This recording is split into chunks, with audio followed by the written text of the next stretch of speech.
Okay. Hey everyone.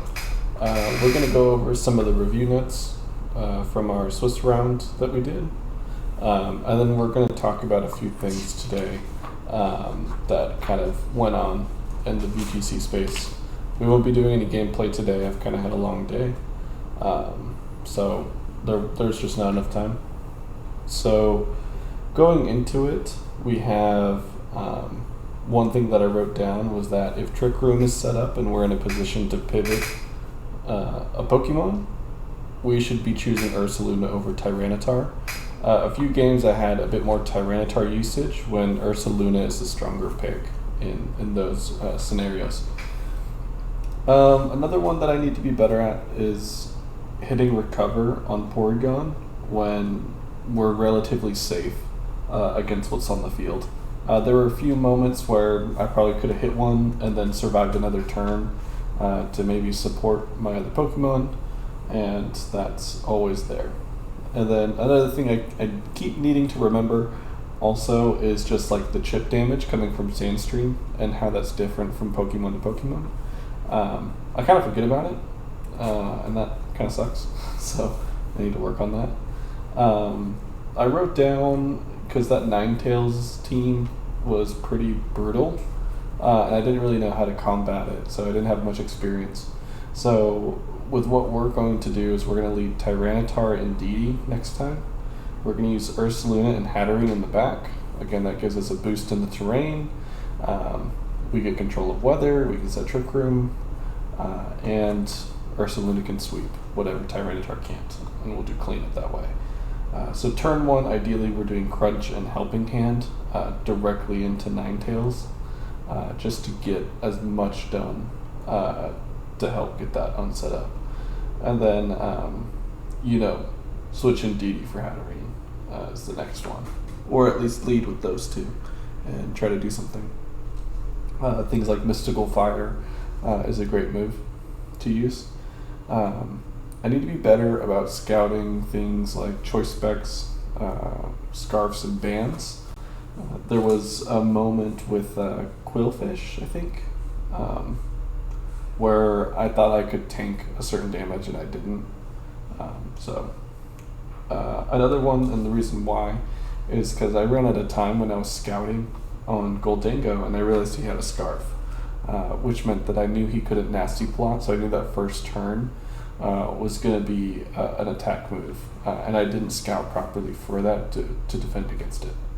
I also wrote down that I have an over-reliance on using Spore sometimes. I kind of get too focused and locked in on landing a Spore when I could be helping doing chip damage or healing the Pokemon next to it. And this also kind of became relevant during the Ursaluna and Sinistcha mirror comp that we experienced. Again, not a team that I've faced off too often. So next time, we have a turn base built out for that, where we'll do Indeedee and Hatterene, and then Ursaluna and Tyranitar in the back. We just got to do a follow me Trick Room, and then kind of set it up for our guys to sweep, and really take an answer to the ghost type. There was also a moment where they were using a Goldango and Volcarona at the same time. I think we one-hit KO the Goldango, and then we kind of left the Volcarona there for a couple turns. We got to kill him as well. And then I had a lot of moments where I was terastallizing early, and we should at least build the habit of terastallizing once we know all four of their Pokemon, and that just makes sense.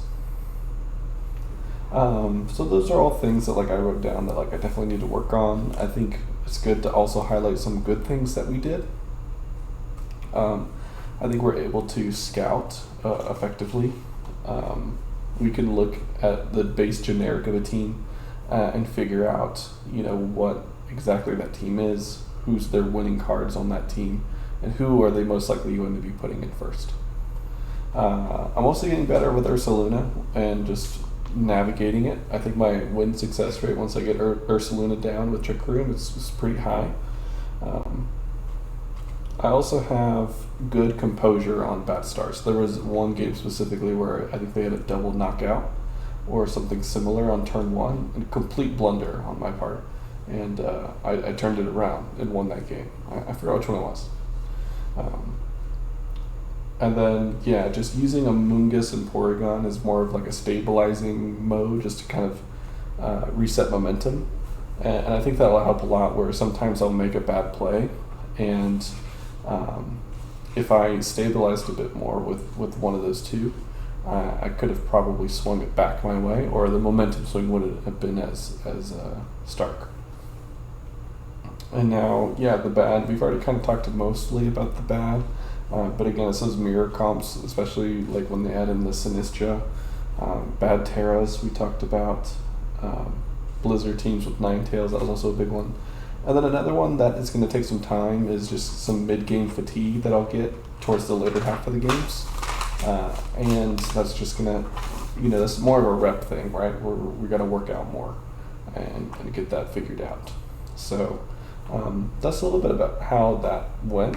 I think it went great, honestly. Like, it could have went way worse, that tournament. So I'm actually really happy with where we're going, and that we're showing improvement. This is 14 days, so this is the 2-week mark from when we started. So us already going 5-3 on ladder in one day, in one sitting, I think shows a net positive. And let's go ahead and talk about the next thing that I wanted to bring up to you guys, and that was the VGC tournament that happened on Victory Road. Waiting for my mouse to wake up. Let's see if it wakes up. Oh, great. Now it wants to work. Okay, let me show you guys. So this was held over the weekend, and we do have a look at the top 8 that played. So we had a little under 360 players that played in this, and these were the top 8 teams with the winner and kind of the track right here. So, I got this from the Twitter, but if we go ahead and kind of take a look at this,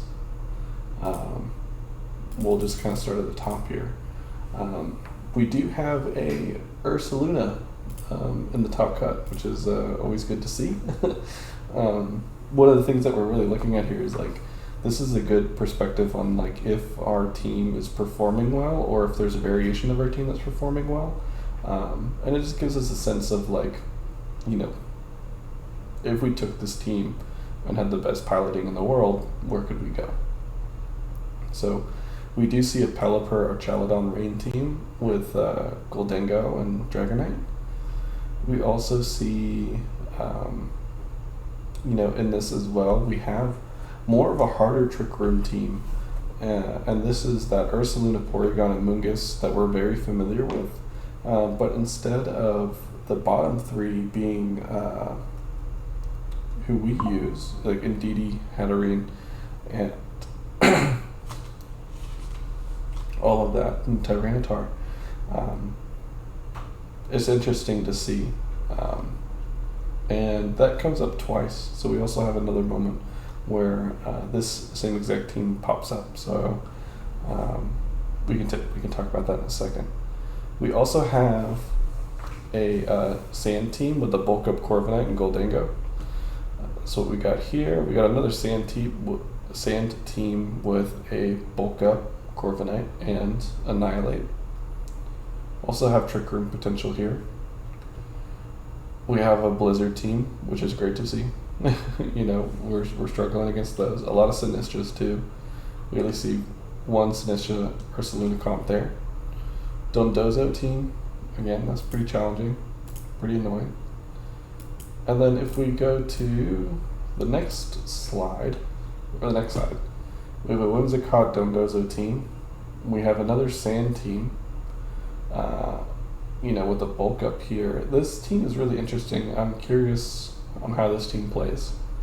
Obviously the terrain control, you have pressure with Incineroar, you have Tailwind, and I think you just bulk up Volcarona and then do some cleanup with Beskar Legion, set terrain with Tyranitar. There's a lot of ways that you can use this team that interest me.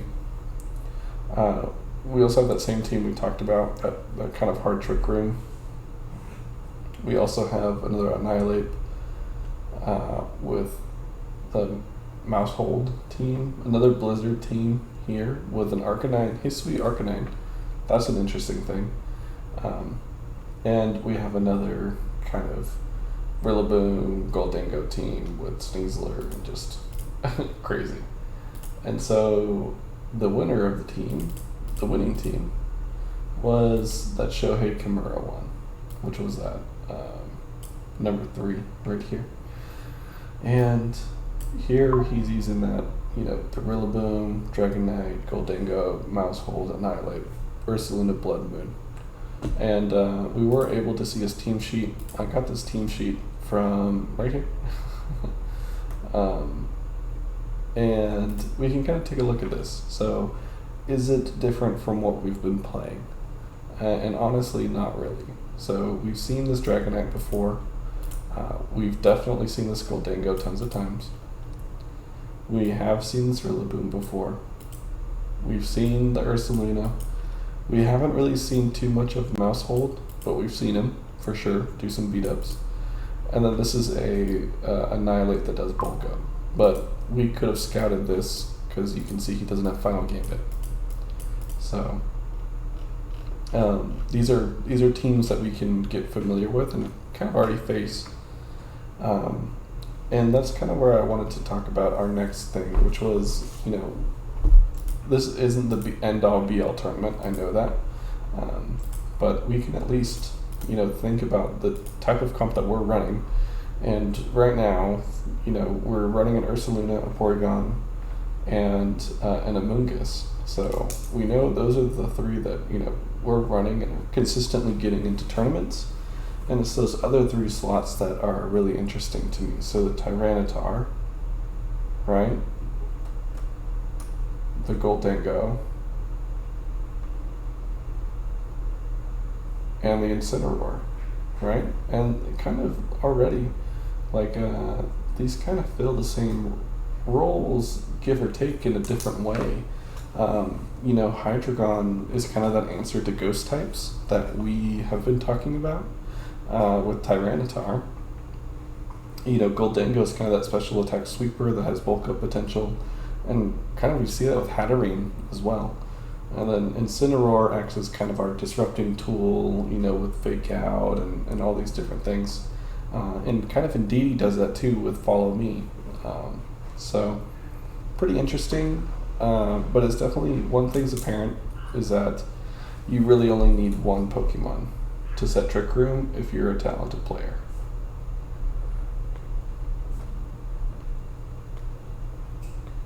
And that's something we need to think about as we continue on.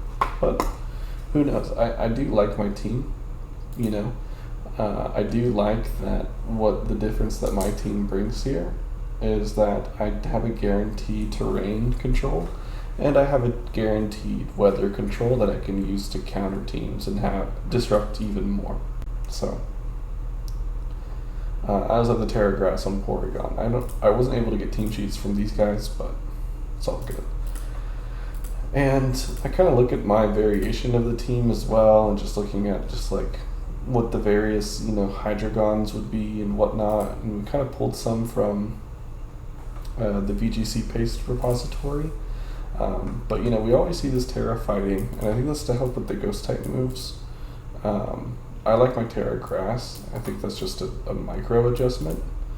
And we always see with Hydreigon, Draco Meteor Snarl, and then this is a bit of a bulkier one, or one that can last a little bit longer, and I think this just ends up being play style, because I'll also see people run choice specs on it as well. So, yeah, as far as for right now, there's nothing immediate that tells me that my team is going in the wrong path. I think we definitely have a good core that can push us over the edge. And let's just continue watching a few tournaments and think about, if we really need to evaluate our team or not a bit further, and make some adjustments with a few of them. But I think we're relatively in a good spot, for lack of a better word. So I think this just shows that we're doing something right.